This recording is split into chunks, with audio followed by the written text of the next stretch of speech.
on stage and I'm going to see if I can make this acting thing happen. It's something I've always felt super drawn to. And yeah, so in college, I jumped into theater, the theater program, and started taking all the theater classes. I immediately, my freshman year, got into a very well-known play, Macbeth, and then from there, I auditioned and performed in a main stage play in my college every year that I was there, and also at the same time, I got involved with the film department. So I would audition for student films, and which kind of makes it a little more challenging, when you're in a complete environment that is not a set, that obviously adds its own element of auditioning. But then the fact that you have to learn eye lines and, which camera to look in and things like that, which when you're filming a self-tape, you know exactly where the camera is, and it's like you can pick out your eye lines a little bit easier. So it was just a different sort of thing, learning how to do Zoom auditions. If you think about it, even casting it's subjective, So the casting director is subjective, and then, the director, producers, it's all subjective. There's no right or wrong. For me personally, talking about being in person with someone, I think you always want to make somebody feel No, or really? oh, that wasn't that great, or I didn't quite do what I meant to do, but maybe, yeah. So for me, I never had that validation, or I felt like it was rare to have that validation, because first of all, the casting director, they're not really going to give you that, like, oh, you just got the part, because Hmm. you might be the second person out of 20 people they have to see that day. You know what I Hmm. mean? Yeah. I mean, it's kind of what I was saying. I actually submitted myself through one of the casting websites that all of us actors pay for out there, and yeah, it's sort of messed up. It would be really great if someone could rectify it one day, but there are so many things you have to pay for as an actor. It's not even funny. I mean, from there, I think a week or two went by, and then I got the call that I booked the project, and I still didn't know what it was. I just knew they were calling it a low budget film at the time, so I was like, okay, I'm doing like an independent low budget film called Cave Dwellers. Don't know what it is, but I'm playing a nurse, and that sounds fun. And yeah, it wasn't until yeah, I got the call that I booked it. So we had a little chuckle about, how that's sort of my niche, I guess, is I'm really good at getting stabbed to death on camera. Uh, It's amazing. It's so inspiring to see how many projects she continues to be in, and she's even, she executive produces a bunch of things, and it's really quite inspiring. But no, I mean, she's you would have no idea that she's as big as of a star as she is, other than the fact that, she's Jamie Lee Curtis. Yeah, I mean, there's so many things at play, for booking, getting callbacks, all those things. Most of the time, you can't control any of it. Sure, if you work with people on set and they enjoy working with you, is it potentially possible that should a role come available that they see you right in, that they would, hopefully at least let you audition for it? Sure. But the right role has to come along. It's not, I mean, I feel like it's rare. You have to be of a certain level of actor to just have somebody kind of put you in their project because they like you. You know, yeah, always pursue your dream. Always pursue your dream. But is acting a career where you're like, you should pursue it because your only goal is to be rich and famous? No, because more than likely it won't happen.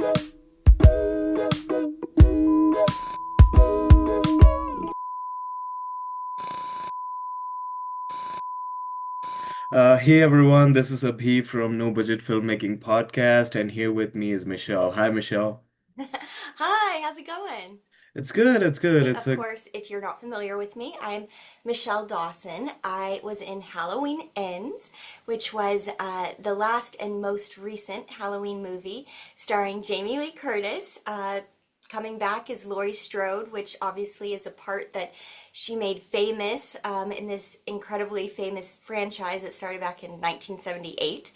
I was privileged enough to play Nurse Deb, and she was a really fun, vivacious, flirty, determined, motivated, and kind of in it for herself type of girl. That's really cool. So my first question would be, apart from the obvious ones, is how did you get into this industry? Yeah, so I think maybe I watched too much TV growing up or something of that nature. Okay. I also was an only child, so for me, I was always just very imaginative, playing in my own, you know, fake worlds that I would create for myself. I loved being characters and, dressing up and taking on a different type of, character person than I am and was. And so for me, just I think having a large imagination as a child and playing by myself a lot and then watching too much TV, just the combo made me really interested in being an actress and getting involved in Hollywood. And actually, as a kid, I was extremely shy, so I took an acting class. I don't remember the details of all this because I probably was 6, but I had won some type of like class. Like I was able to take a class down at the I'm from Georgia, Georgia State University, and I picked this acting class. And I remember being one of the younger people there, and it was like a Saturday morning sort of thing. And yeah, and I just remember being so shy back then that it just wasn't. I wasn't quite ready to step up on stage.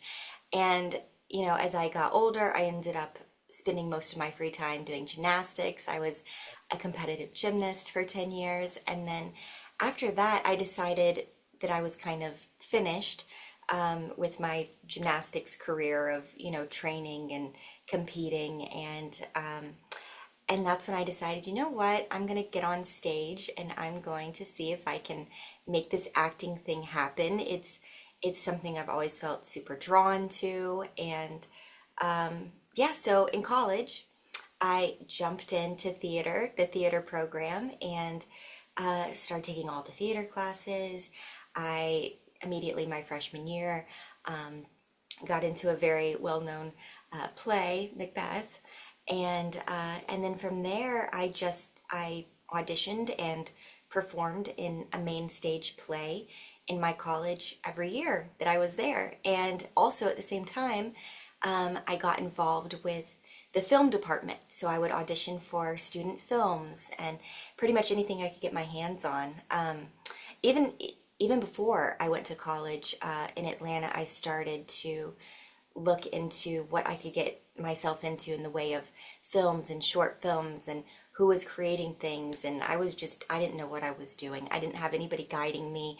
I didn't have any actresses to learn from. So I was going into it completely blind. So I was just using Google.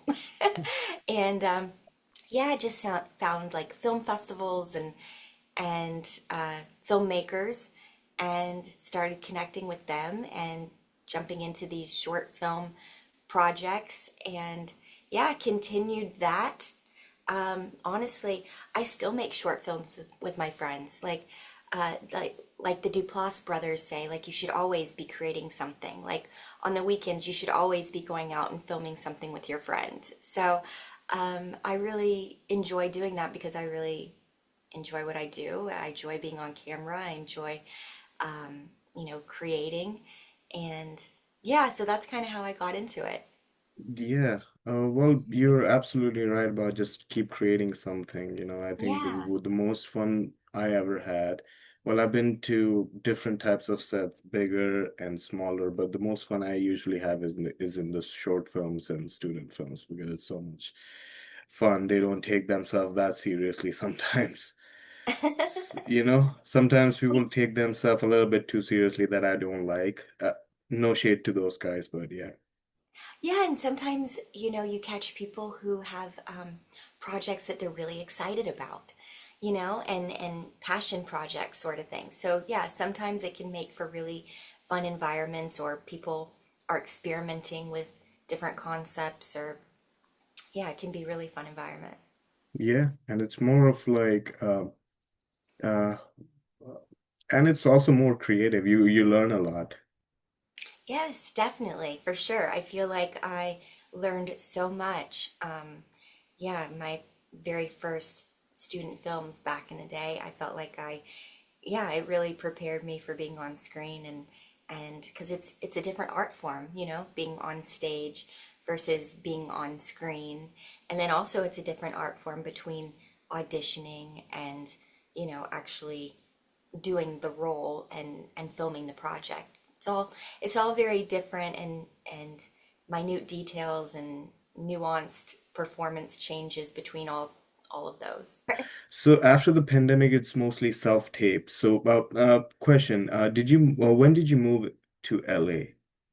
Actually, college. So I came Oh, out to LA during college because I knew that that was the route I wanted to take, and I wanted to go ahead and be just, get my toes in the water while I was in college, which, was great because I was able to train from working actors and actresses who, were actually working on sets, and, as my teachers. And I was able to, dabble in short films with student filmmakers who are also, trying to get their foot into Hollywood. So, yeah, so, and then I'm from Atlanta, so I yeah. actually I'm bi-coastal. I go back and forth very regularly. My parents are still in the house that I grew up in, and uh, Atlanta had actually already been doing self-tapes for a very long time, pre-2020. And so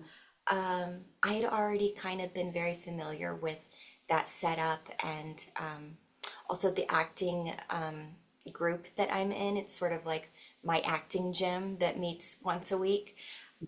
We actually had been practicing, filming ourselves and self tapes, and back in the day, filming a live audition as well. But I was very comfortable with that already, so it felt like, just sort of second nature for me. Have I improved, my setup and everything over the years? Of course, yeah. Yeah, there was some challenges. Honestly, for me, the thing that was a little more challenging was not the self-tapes, but it was the Zoom auditions, because that felt so different. Like it's hard to almost explain how different it is until you do it as an actor. But yeah, after practicing that, because my acting group continued to meet on Zoom during all those, times, and I became very comfortable with the platform to be able to eventually end up auditioning and doing my callback for Halloween Ends, and booking that through self tapes and Zoom callbacks. And yeah, so yeah, it's a different beast, but I feel like definitely, it took some adjusting, but I feel like rocking and rolling now. So what did you learn while you were doing Zoom auditions? Sure. Well, some of the trickiest things, obviously, yes, you have the technical aspects of lighting and all of that, and as I'm sure you may know, but living in big cities, sometimes you don't have the most space. So for self tapes, it definitely takes some adjusting because not everybody, has a setup that they can just keep set up all the time. So sometimes it means auditions require, extra time of, actually getting everything set the way you want them. Because, like you're saying, depending on where lighting is, on you, it can give off certain feelings. It can hit certain parts of your body. It can definitely change not only a tone, but, the way you look and the way you show up on tape. So learning that is one thing. But for me, sort of the challenge that I was referring to is Zoom, is that when you're acting in person, you're able to look directly at that person, in front of you and feel like they're in the same environment as you. And I feel like it's in a lot of ways easier to not get distracted. Whereas on Zoom, I feel like, not only are you aware that you're talking to a screen, which kind of makes it a little more challenging, when you're in a complete environment that is not a set, that obviously adds its own element of auditioning. But then the fact that you have to learn eye lines and, which camera to look in and things like that, which when you're filming a self-tape, you know exactly where the camera is, and it's like you can pick out your eye lines a little bit easier. So it was just a different sort of thing, learning how to do Zoom auditions, and working with eye lines and working with an actual person on the camera. Because when you're filming a self-tape, most of the time you have a person in the room. Not always, Yeah. but hopefully you have a person in the room who can read with you and stand behind the camera. So you at least have another person in the room. Whereas Zoom, you don't always have somebody in the room. A lot of time it's just the person on the camera, and then the eye line of looking into the camera versus looking at the person on the screen are different. So you just kind of have to learn where you want to be looking, So it's different in that way. Hmm. And sometimes it's harder to connect. I don't know if you've experienced this, but if you ever try to sing over Zoom, like uh, like my No. acting group. Oh, okay. So like my acting group, will sing happy birthday, for people's birthdays. Over Zoom, it is the hardest thing ever. It is a mess. Everybody's timing is completely different. There's something about that technology that, I don't know what it is, but man, try it sometimes. Like it is a mess. It's an absolute mess. So there's small things like that, that create their own challenges and are just something to adjust to. So I felt like you know it was something to learn. Hmm. Yeah, I could only imagine. Like, I'm still thinking, like, someone is singing happy birthday, and someone is just at happy, and someone is starting at birthday, and all the timings are off. Oh yeah, for some reason they're all off just a little bit.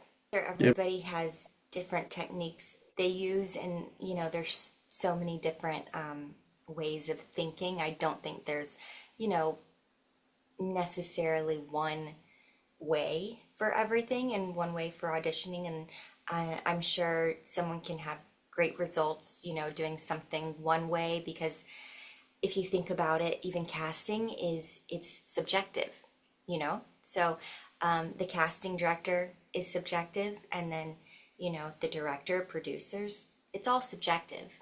There's no right or wrong.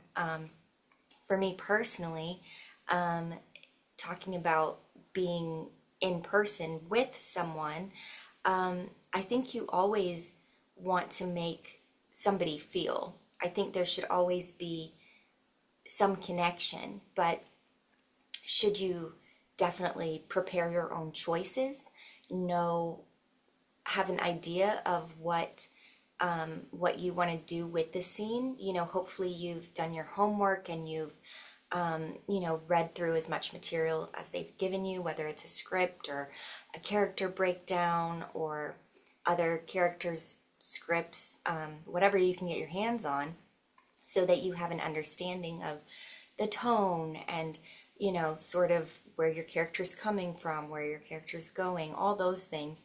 And if you do all that homework, then yes, you should be able to be acting opposite somebody in a way where you're not just relying on them and what they're giving to you. You should have an idea of, like I personally map out a scene. I have an idea of the journey that's going on in that particular scene and where I'd like to go for it. But when I'm acting opposite somebody in real life, sometimes that can change. Sometimes something that the reader or the other role can do can make your character react differently than maybe you planned. And I think that you have to be open and available and ready for that because sometimes in auditions the casting director wants something, they want to see something specific sometimes.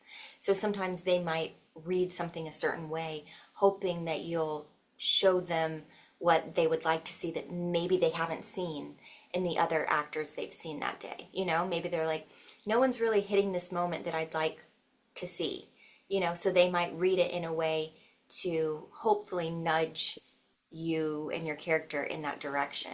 So I think I mean, I personally feel like that is actually the thing that books the role more than anything is making the other person, whether it's the reader or a casting director watching a self tape, making them feel as if you are connected as the character and making them actually feel something for you by watching you. And you have to be connected to do that. That's a really good advice. But the follow-up would be how? How do Is you it, connect? yeah, is it preparation or is it knowing your character? Because you can definitely be over prepared for an audition, right?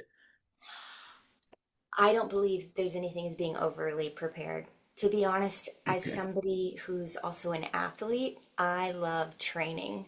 Like, I love it. Like, seriously, I think that's like my hobby is training. I love repetition. I love feeling prepared. I like to know my lines backwards and forwards. But at the same time, I don't want to be the term they use in Hollywood and they used to use for auditions, especially in like commercial auditions, would be like married to it. So like you don't want to be stuck in it that you can't pivot and move if somebody does affect you. So if the reader gives you something and maybe it changes the way you've been rehearsing, you don't want to be so stuck in like the way you say something, like your cadence or your emphasis on a word. You don't want to be so stuck in that you're not able to deviate from your plan, you know, and the way you've prepared. But I think if you are if you are extremely prepared, for me it gives me a freedom to then be able to play more. So if I know my words upside down, backwards, forwards, and I've prepared who I think the character is, what I think's going on in the situation, how she fits into the project, and I have a very clear understanding of that, it helps me to kind of let go of all the work that I did and be able to really live more in that moment and be in the moment more with the other actor or the reader because I did my homework. I know that it's there. It's already in my head, it's in my body, and then at this point that's when I can really have fun bringing a character to life and the lines just flow out of me and they could flow out of me in a more natural way than just an actor, like say for example, you know, well for me I've been doing this so long now it's not this way, but years ago when I was a newer actor, if someone gave me a line, you know, and then asked me to do it, it wouldn't always come out quite as naturally, you know? It would sort of be in this beginning phase of I'm still remembering what these words are, and because the words haven't been with me that long, maybe someone just gave them to me, then it was more challenging for me to be able to bring a character more into it because I, Michelle, as the actor, was going, okay, what is that next line that I'm supposed to say? Oh gosh, how should I say it? As opposed to if I'm like super prepared, then I don't even have to think about what the words are. They're coming out. So for me, and then connecting, you asked about that. I mean, it might sound cliche, but it's in the eyes. The eyes are the windows to the soul. And so when you're able to connect with somebody in that way and make that eye contact, it can change you. I've trained, I don't know if you are familiar with Meisner as a acting technique, but I took some classes right after college that were based in Meisner. And Meisner is all about connecting. It's all about being present in the moment and reacting from what the other person gives you. So you do a lot of like improvised exercises in Meisner where literally you don't have a plan, you're not up there with any lines, and you just stand opposite somebody, and whatever you see, like right now, you've got this cool green and blue background, Yeah. so I Yeah. might say something like, green. And then we would repeat the word back and forth to each other. And maybe you have no idea what I'm talking about. You might be like, green, okay. But literally, you just say that one word back and forth, looking at each other, making eye contact until something changes. Maybe you get mad that we keep saying green and you're like, green, you Yes. know?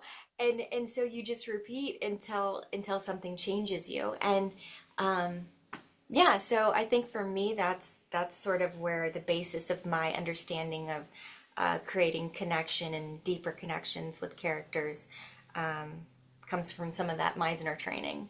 And so that's what makes it trickier to create those more authentic connections, and that's where I believe preparation can really help out is in these types of situations, because when you understand the character's situation more, then even being thrown by it being more challenging to connect with the real person on the other side of the screen, you can still understand, where the character is. You know what I mean? Because some actors will just learn the words and then solely rely on the connection of the other actor, which, I mean, is its own thing. But I like to be just a little more prepared than that so that I have my choices pre-made of this is where, like I said, it's sort of like just devising a map of where I think the scene should go, but doesn't mean it can change sometimes. Of course, I'm always open to it changing, but in situations where it is more difficult to connect because of the cameras and the Yeah. screens, I can still create the like I know what the relationship is between you and I without having to stare into your eyes. You know what I Mm. mean? Yeah, that makes sense because most of the time, even in live audition, someone is like you're reading against another casting director or most likely a casting assistant, and they're not gonna give you all the emotions that you need to bounce off of, you know? Yeah, I feel like, unless you really know that casting director, that casting office, and have had the privilege of getting to audition for them repeatedly, Mm. yeah, you never know what you're going to get. It's literally, I think that's something that people don't really realize that aren't actors, that especially back in the day when we were auditioning in person, you never know what the situation's going to be. You don't know. You're walking into a completely brand new room sometimes, every audition, unless like I said, you've had the privilege of auditioning for that casting director, previously, which sometimes is the case, sometimes it isn't. There's so many factors that go into it, depending on what kind of project they're doing and how often a role comes available that you would even be right for, that they would even bring you in for. So yeah, so for me, I always found that to be very challenging.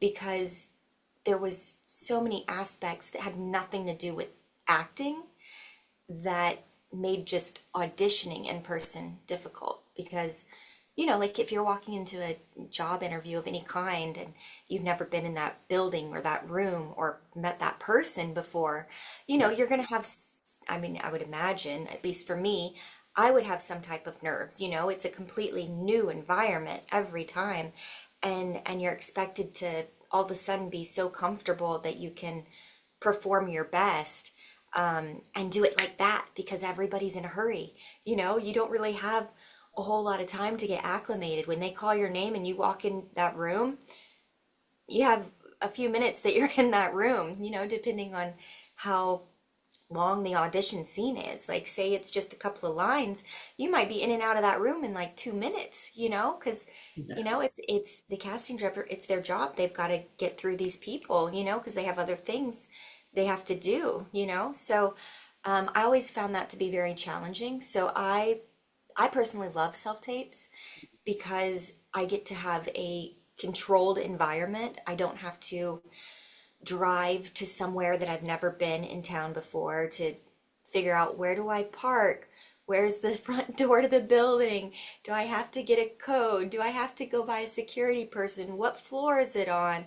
Okay, where is it in this hallway? Oh, I just drove for a while. Where's the restroom? There's just so many other things that you're experiencing when you haven't auditioned for that particular office. And so for self tapes, I'm not wondering where the bathroom is. I'm not having to see my competition walking around the hallway or, signing into the front desk. And then you're sitting silently in this room where, like, everyone's scared to make a noise and everybody's just sitting there waiting for their turn, for their name to get called to go in the room, so that then you can be like, okay, well, I just went from sitting and doing nothing to now I have to be 100% on the character in this moment for my like one chance in this room for like a couple of minutes, and they're gonna film me and I have to give all of it right this second. It's like there's no warm up period. Like, it's rough. And then you leave and you're like, what just happened? That was so fast. Like, Mm. did I do what I thought I was gonna do? Like, maybe they read it in a certain way that is like, oh gosh, when I was rehearsing this before with somebody, they didn't read it like that. And this casting person, they read it in this different way that now I'm not sure that I made the choice that I wanted to make as an actor. So personally, I did not love in-person auditions. Okay. And so for that reason, all those factors that are uncontrollables, that's one reason I like self-tapes, because you're not dealing with all those things that have absolutely nothing to do with acting, you know? Yeah. And instead you get to go, okay, I'm in a controlled environment, whether you're taping at home and at your self-taping setup that you have, or whether you're, you know, maybe driving to a friend's house that has a nice setup. Maybe you're going to an acting studio or taping place where they already have everything set up for you, and all you have to do is walk in, stand in front of it, and do your job. You don't have to worry about all the other contributors. But yeah, it I feel like it empowers the actor in a way to not have to deal with all the BS that came with in-person auditions. Wrong. I mean, to be honest, I feel like a lot of the things I booked, I left the audition room going, "Oh, I didn't book that," No, or really?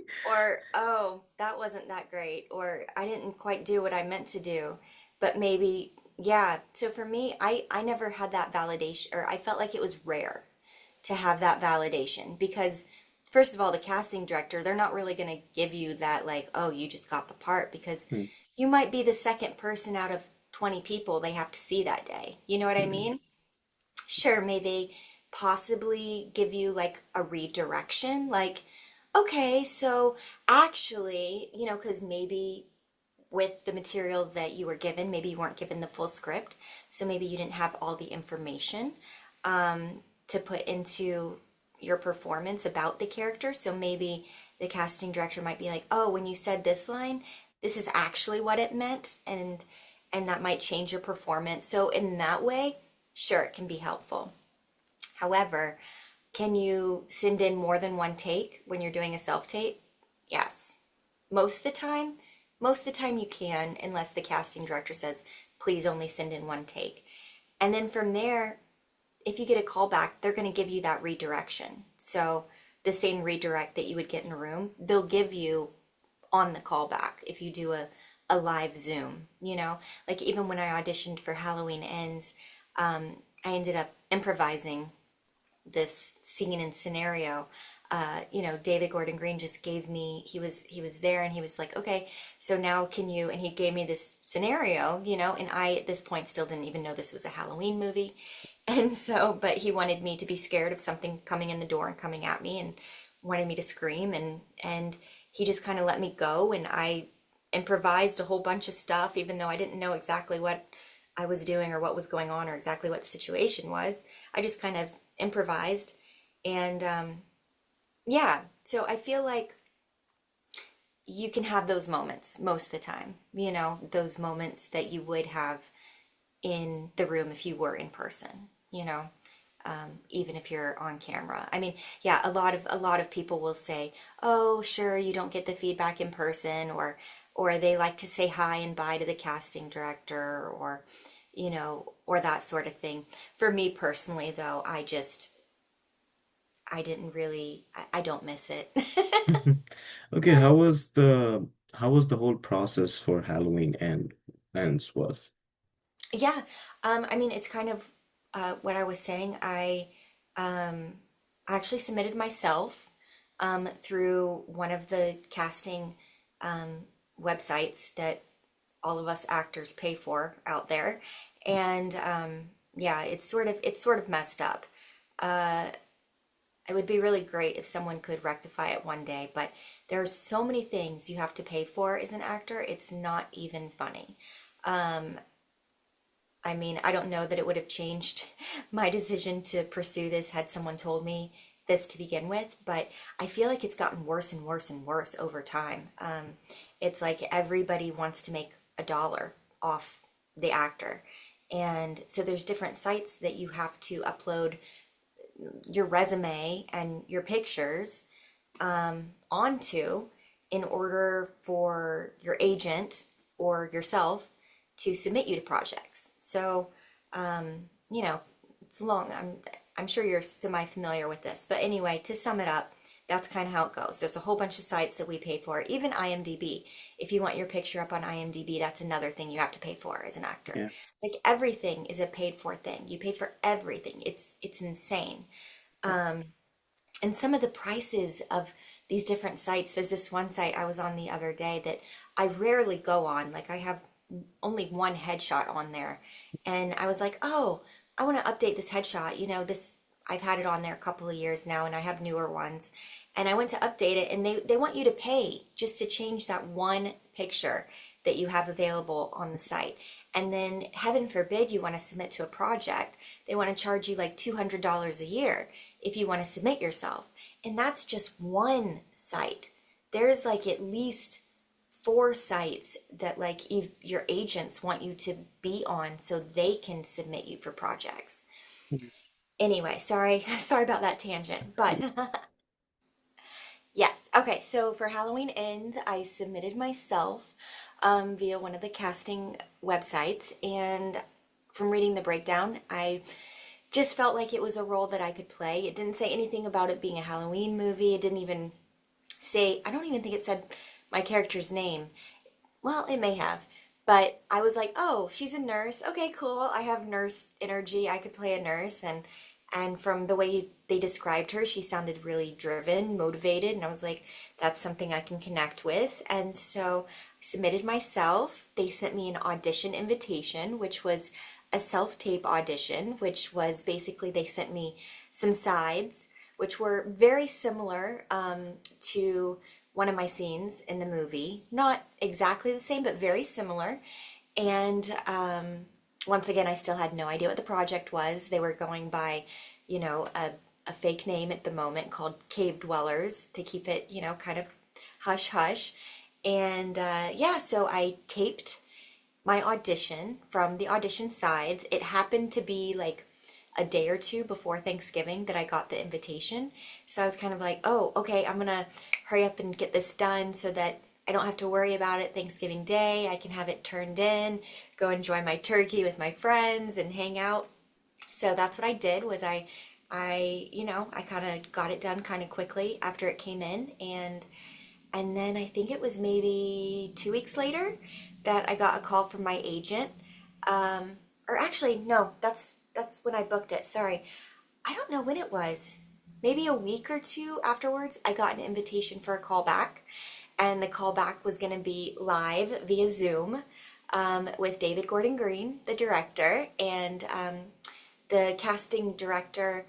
Honestly, I don't really even remember seeing the casting director, but I think they kind of sent all the links and all of that to connect with. But yeah, it was an interesting experience in that in the Zoom waiting room, I was actually able to see like one or two of the other actresses who are auditioning because we were in the Zoom waiting room together for a minute, but then you were able to kind of turn your camera off and not see anybody, which was nice. But then you just wait for your turn, and I performed my callback, which was the same scenes. They had sent me two scenes, the same scenes that they had sent me for the original audition. And then after that, David Gordon Green asked me to do an improv, and he, kind of described to me the situation of I'm, at my boyfriend's house, and then this character is gonna come in and chase me, and I'm fearful for my life, and I screamed so loud that like I'm pretty sure the neighbors probably thought I was legitimately in trouble. um, so it was a pretty chilling scream. Yeah, and then from there, I think a week or two went by, and then I got the call that I booked the project, and I still didn't know what it was. I just knew they were calling it a like a low budget film at the time, so I was like, okay, I'm doing like an independent low budget film called Cave Dwellers. Don't know what it is, but I'm playing a nurse, and that sounds fun. And yeah, it wasn't until yeah, I got the call that I booked it maybe a week or two before Christmas in December, and then around the first week of January, they sent me. I didn't even get a full script. I never got a full script, but they sent me all my scenes, and that's when I learned it was Halloween. And my agent and I were. She was like, "Do you know what this is?" And I was like, "I think it's Halloween." And she was like, "Yeah." And so we got really excited. But that was pretty much the process for me. Yeah, at one point right after I got cast, I got to do another Zoom call with David Gordon Green, and yeah, and they were having a rehearsal, so I got to meet Rowan for the first time, like via Zoom, and Andy. They were doing rehearsals that day, and David and I were talking about one of the scenes that I was going to be doing, and yeah, that was sort of the process for me. Mm. And how was the time on set? Did you meet Jamie Lee Curtis? I know you did, Yeah, but yeah, of course. Yeah, believe it or not, it's hard to tell because it's a very quick scene, but we do have a scene together um, in the doctor's office where I think it's maybe my first scene in the movie. Um, where I'm standing at the front desk of the doctor's office, and basically, she comes in as Laurie Strode with, Rowan is with her. He's just gotten injured, and she's bringing him to, you know, urgent care or whatever kind of doctor's office we're at. So, yeah, it was, it's very brief the way it's edited and shot, but we did have that scene together, even though we weren't acting opposite of each other. We were on set together that day. We had a very small little holding room because our trailers were actually parked maybe like 10 minutes away from the building we were shooting in. So we would get shuttled over to the building we were shooting in, and then, they had a small little room for us to kind of just sit and hang out in the chairs, when we waited in between scenes or takes or whatever. And yeah, and so I sat opposite her. Honestly, just her being her, she has such a presence, and you know, I was intimidated. So honestly, even though I sat like maybe 3 feet away from her for hours. I was so Okay. nervous to talk to her. Oh. Um, yeah, I literally was just sort of like nervous fangirl, sitting there like I don't know what to say. Um, but yeah, but then we did have a couple of moments of interactions in the trailer. So yeah, I think I shot maybe like 5 days altogether, and the morning after I shot my actual death scene, I was in the trailer to then shoot another part of that scene the next day. And, she kind of gave me a fun compliment, and she had said that she'd heard that it went well, and so we had a fun interaction over that. I told her that I had also been stabbed to death on Criminal Minds, and so we had a little chuckle about, how that's sort of my niche, I guess, is I'm really good at getting stabbed to death on camera. Uh, uh, uh, uh, uh, good for you. I don't know what else to say to that. We all have our talents, right? Yes, yes, yes. Yeah, if I have any projects when someone getting stabbed, I'm calling you. Yeah, yeah, thank you. I'm really good at dying. As the director on set said that day, he's like, "Girl, you die good." Thank you. Okay. Thank you. Yeah, yeah. Imagine telling your mom that, right? Oh, I mean, it's hilarious. I mean, most people would be like, "Oh my goodness, my child is dying on camera," but my parents couldn't be more supportive because they know the years and the heartache and everything that I put into this, and so emotionally, financially, all the above, and so I mean, honestly, I wasn't with them the first time they watched it, but I have a feeling they were cheering, and I know from going to the theater myself and watching it that my death scene definitely people reacted to. So that was really fun to hear audiences reacting to my death scene. It was fun. She's so down to earth. I mean, she definitely doesn't have like an air of unapproachability. It's just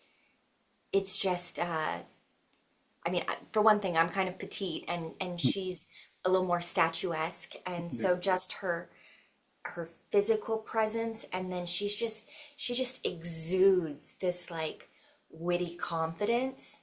But no, she's very down to earth and friendly. I mean, you can easily like, you know, engage with her. It's not like she was, oh, she's so unattainable, don't talk to the actor. Like, she's not at all like that.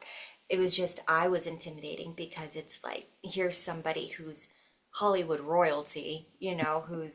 who grew up in the business, who's so well connected and been in so many projects under the moon, and it's amazing. It's so inspiring to see how many projects she continues to be in, and she's even, she executive produces a bunch of things, and it's really quite inspiring. But no, I mean, she's you would have no idea that she's as big as of a star as she is, other than the fact that she's Jamie Lee Curtis, and yeah, the sheer confidence that comes with that. Yeah.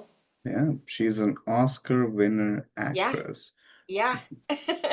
So, Yeah, I mean, I feel like everybody in the world knows who she is. So, I mean, does it get any bigger? hmm. I don't think so. But that brings up a new point, right? Apart from your acting talents, what kind of energy you brought into set that gives you a chance to get more callbacks, right? Yeah, I mean, there's so many things at play, Hmm. for booking, getting callbacks, all those things. Most of the time, you can't control any of it. Sure, if you work with people on set and they enjoy working with you, is it potentially possible that should a role come available that they see you right in, that they would, hopefully at least let you audition for it? Sure, but the right role has to come along. It's not, I mean, I feel like it's rare. You have to be of a certain level of actor to just have somebody kind of put you in their project because they like you know, and that's typically has to be sort of a household name type of level of actor, which, as you know, there's so many actors who have careers as actors, but we don't always know everybody's names. Mhm. So yeah, so so with that said, there's so many things that come into play, but most of the time, I mean, you have to be a good fit for the role, and honestly, I feel like that sort of trumps everything else. So they can enjoy working with you. You can, become like great friends, get together and hang out and do dinner. But if if you don't fit the project, they're not going to bring you on. So it's not quite as easy as like, okay, well, you got hired for this one project, so now you're just a shoe in for like everything this person does. It just doesn't work like that. You still have to like be a good fit for the environment and the role. And yeah, but sure, was there a confidence that came out of getting to act and be on a big, set like Halloween? Of course, yeah, yeah. I definitely feel like as a younger actor, there was always this sort of like need to prove myself because the most common question, obviously, people ask are, "What have I seen you in?" Like you say you're an act. People are like, "Oh, so what do you do?" And you're like, "Oh, I'm an actress." And then the next, normal question is, "Okay, well, what have I seen you in?" And when you're a younger actress and you don't have a recognizable named project to name off, even if you've been hustling and you live and breathe and eat it every day and Mhm. you're, filming short films all the time and auditioning and submitting yourself and taking the headshots and taking the classes and doing all the things and you're living as an actor and you're like, I am an actor, I do all this stuff.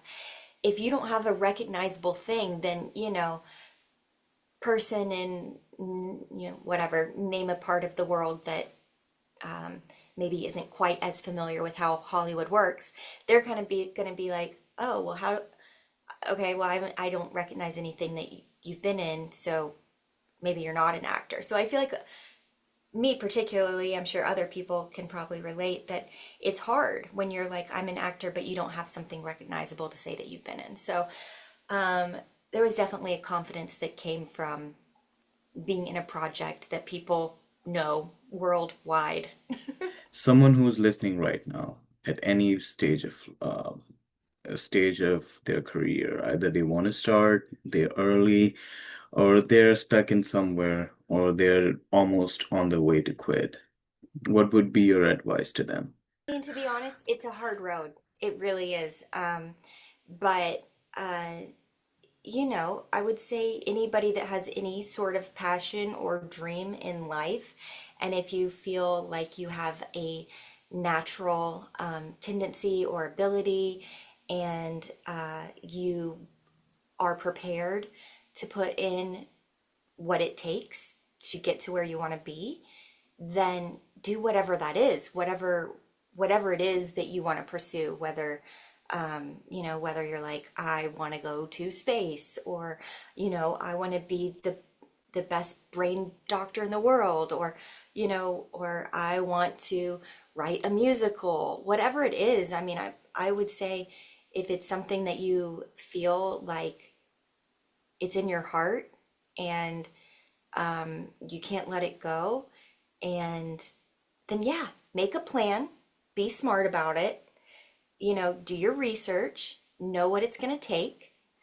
And if you're prepared to do all of that, yeah, always pursue your dream.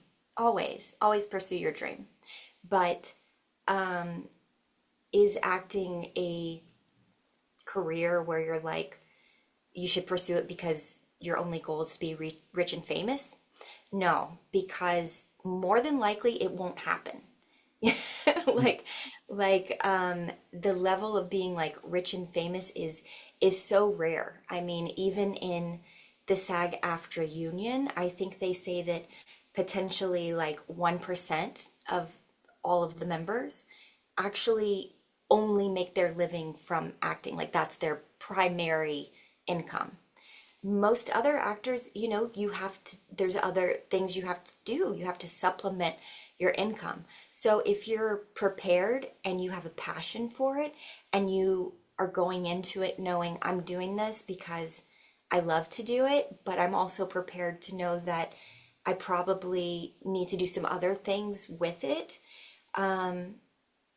Yeah, I mean, always go for it. But is there everybody has a different journey, everybody has a different path. Hollywood is changing so much. Honestly, it's kind of hard to keep up with. I feel like the way and the rate that the world is changing right now. So, yeah, but Hollywood is so different from the way it was 20 years. It's so different from the way it was, 50 years ago, 20 years ago, even 10 years ago. And but I think, like anything, you grow, you adapt, you learn, you make a plan, and sure, you go after what you feel like is, if you have a natural talent and ability, and it's something that in your heart you just really want for your life, always go after it. Any other future projects that you're really excited to talk about here? I've got some very talented friends who are writing some really cool projects right now. But it's a long process to go from idea to getting to the point of production. So I would, and they kind of range in genre from horror to comedy to romantic comedy. So yeah, I really hope that I get to work on some of those and that those productions get greenlit, because they would be very exciting for me. And yeah, other than that, I mean, I'm auditioning and doing the thing, and I'm excited to see what's next. There's a couple of other projects that are, a little closer to the greenlit stage that I'm hoping I can share more about soon, but still kind of waiting. I mean, it's very expensive to make productions. It's not like you kind of for most projects, it's not like you just, I mean, there's always an exception.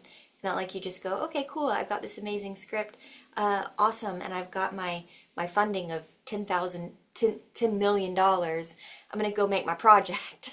you Yeah. know, most people have to find funding, which takes some time to pull together the 10 million or however much to shoot a project. So, sometimes that takes time. Um, but yeah, it's not impossible. Yeah, absolutely not. And I wish you the best for the future projects. I think Thanks. uh, a weird tangent, but I think we should bring back rom-coms I because love I rom. don't know, it's a dying genre for some reason. It's been dead since I would say late 2000s. Well, I mean, I would say that have you seen the what is it, the Netflix project Nobody Wants This? I feel like that's a little bit of a modern resurgence of a rom-com in a way. I feel like share the 90s versions of rom-coms. Yeah, I would agree with you. There are definitely few and far between that are similar to that type of genre, but it's really cool to see that Nobody Wants This is doing so well and so popular, and it is. I think it's really a fun show. So yeah, so it's cool to see those. But yes, I agree. We need more. We need Yes. more. Yeah, we need more cutesy lovey-dovey stuff.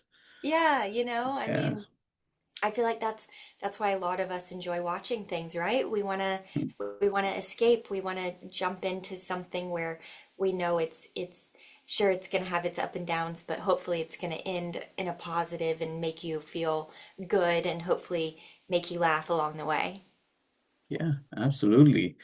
Uh, so it was amazing to talk to you. Thanks for having me. Yes, if possible, I would have to. I will call you again, to have a conversation in a panel, most likely, Cool. because I really want to do this. And it was amazing to talk to you. I just want Oh, to thanks. emphasize that. Thank you. Thank you. Really appreciate you reaching out, and thanks for having me and making the time to make this happen. Yes, absolutely. And cut.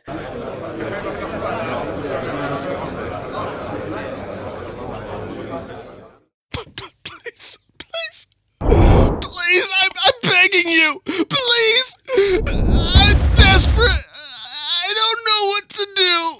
Please subscribe. Like, comment, and subscribe. Subscribe for more content. Subscribe to my channel.